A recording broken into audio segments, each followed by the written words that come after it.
This copyrighted telecast may not be reproduced, retransmitted, or used in any form without the authorized written consent of NASCAR Broadcasting. NASCAR would like to thank all of our loyal fans for your continued support, and we hope you enjoyed today's broadcast.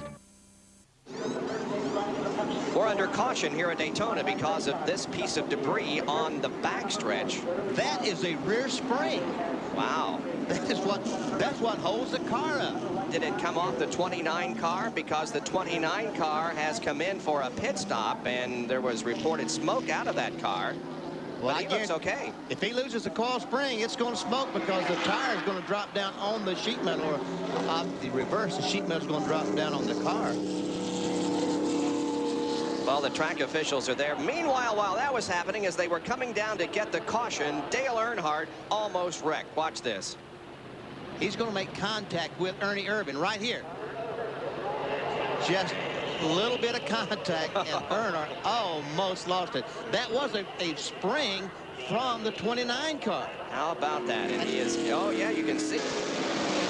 Just 15 behind Dale Earnhardt coming into this race. And there you see the completion of the Napa field summary with just one car officially out of the race, and that is Derry Cope.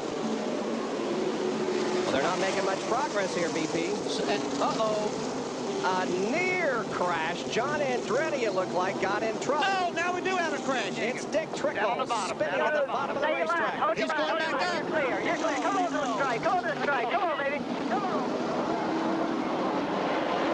Spotted the tires, I think. Not nearly as bad as it could have been, Benny. No. And Dick Trickle's car is still moving. I think maybe Greg Skaggs got the worst of that, and it looked like that Rusty Wallace was also, if not involved, close to being. There's Kenny Wallace. We see Kenny Wallace where he's drugged the nose, and here we come. The battle for third place coming down to the line in case it should rain. There it is. I think Jeff. I'm not sure, though. Look, that's third, fourth, fifth, sixth, seventh, all right together. Yep. But Sterling Marlin did win the race back. Terry Labonte was in second. And a caution comes out because of the crash down in turn number 1. But really, its makings were much before that. Let's take a look. There we see, there is Dale Jarrett on the inside. The 37 car, John Andretti in the middle, and Trickle.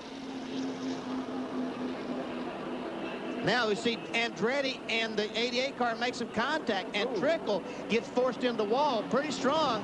And then they go down in the corner, and the Trickle's going to go down the racetrack and make contact with the 33 car of Preston, the green car on the bottom.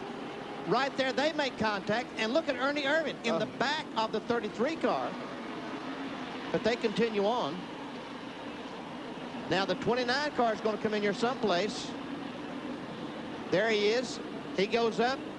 He turns right, and he's going to hit the 81 car of Kenny Wallace, and here comes Rusty Wallace. Is he going to make contact with the 29? If he didn't, he came awfully close.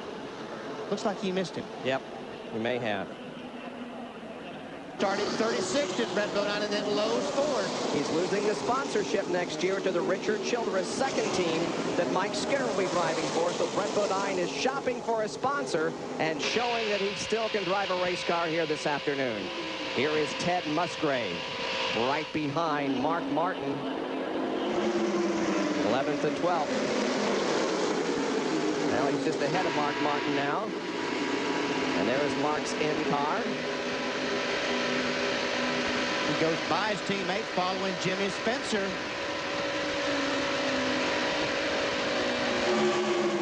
They're there on the racetrack. Looks like Morgan Shepherd's got his car up to speed. He struggled the first half of the race.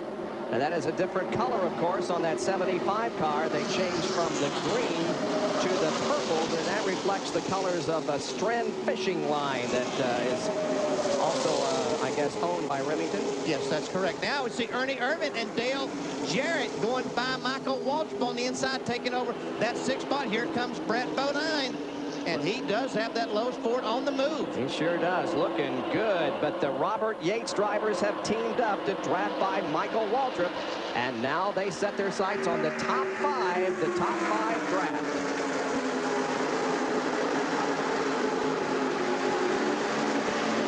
Here's a Fram Field summary with 114 laps completed. Marlin back, Martin, Musgrave, Jeff Burton, Morgan Shepherd, all running in this group.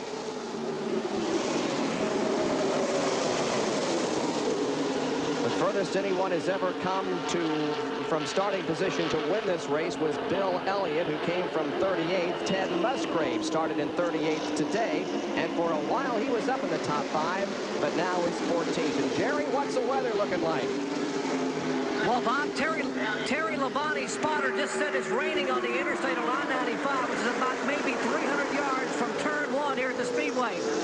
And apparently we are getting some sprinkles in the grandstand, but the heavy rain is about 300 to 400 yards west of the Speedway, about I-95 headed right for us. And so we may be approaching possibility of the final stage of this race.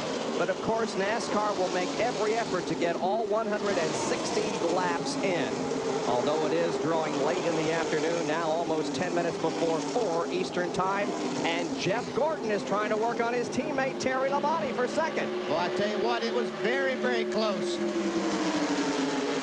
Now those 3 cars, if they can get hooked up. Now, Ernie Irvin has caught Earnhardt along with Dale Jarrett. So the Fords are at the very tail end of this lead package. And there goes Earnhardt by the 4th place car on Kenny Schrader. And we're coming back to the line. Caution flag is out, probably because of the rain. This could be it. There is Ernie Irvin picking up a position on Ken Schrader. Here they come off of the 4th corner onto the tri-oval. Terry Labonte looks to the inside. It's going to be Sterling Marlin winning the race to the caution with Labonte, Gordon, Earnhardt, and Ernie Irvin the top 5. 43 laps to go as the caution comes out because of rain. Now then, they can all make it from here. Do you think they'll pit? Do you think they'll pit now? Because if they have all got to make another pit stop.